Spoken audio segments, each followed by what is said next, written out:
Bonjour à tous, c'est Anne-Sophie pour Ciné Série Culture. On se retrouve aujourd'hui pour le 7e numéro du JT Cinéma. Ce JT du mois de février 2020 va s'articuler en 3 parties. Les principaux films à découvrir en salle, les films à voir en VOD et l'actualité du cinéma en bref. Et maintenant, sans plus tarder, entrons dans le vif du sujet avec les 5 films à découvrir en salle ce mois-ci.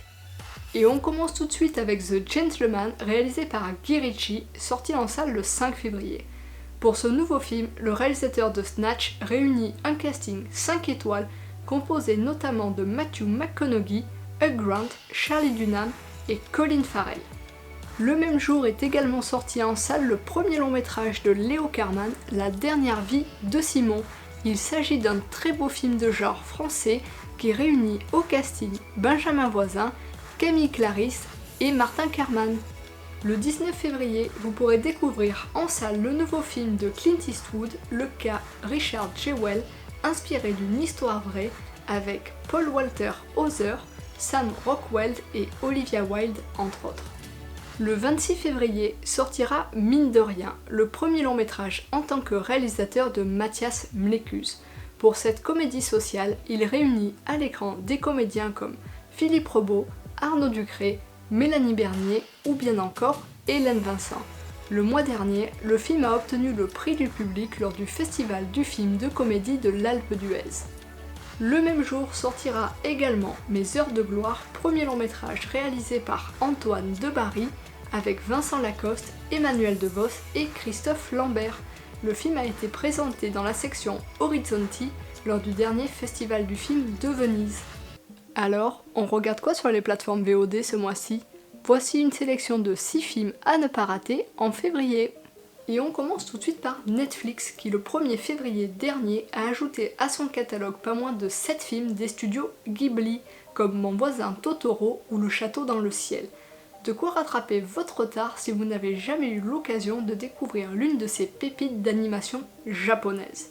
Moonlight, réalisé par Barry Jenkins et qui a obtenu 3 Oscars lors de la cérémonie 2017, a également été ajouté au catalogue le 1er février. Sur OCS, à partir du 26 février, vous pourrez voir ou revoir L'adieu à la nuit de André Téchiné avec Catherine Deneuve, Cassie Motet-Klein et Oulaya Amamra.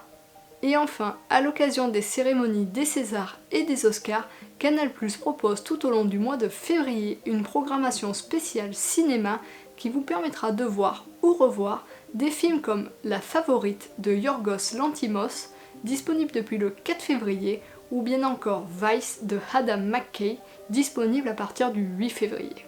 Passons maintenant à l'actualité du cinéma, en bref. Après Le Roi Lion en 2019, Disney vient de lancer officiellement le développement de Bambi en live action, dont la version originale était sortie en salle en 1942.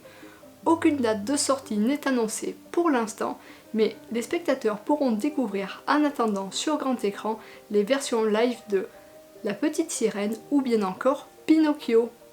Le Bal des Folles, premier roman de Victoria Mass et lauréat du prix Renaudot des lycéens, a été l'un des succès de la rentrée littéraire 2019 et il s'apprête à être adapté sur grand écran par Mélanie Laurent sous la forme d'un thriller.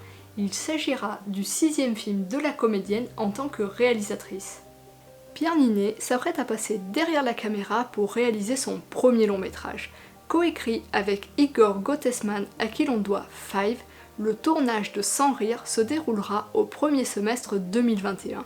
Pierre Ninet incarnera également l'un des rôles principaux du film.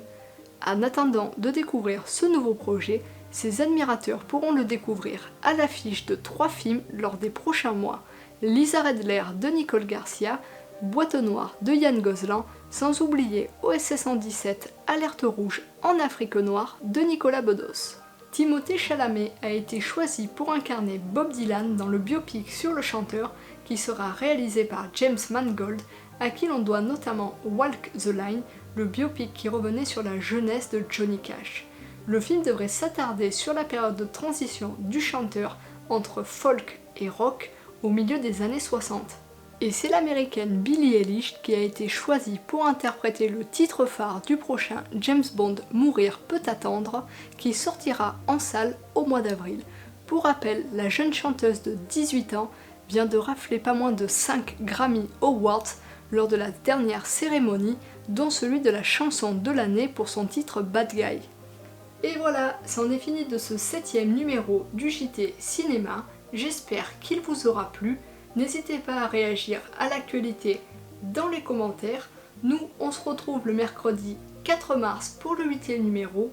Et en attendant, je vous dis à très bientôt sur Ciné Série Culture.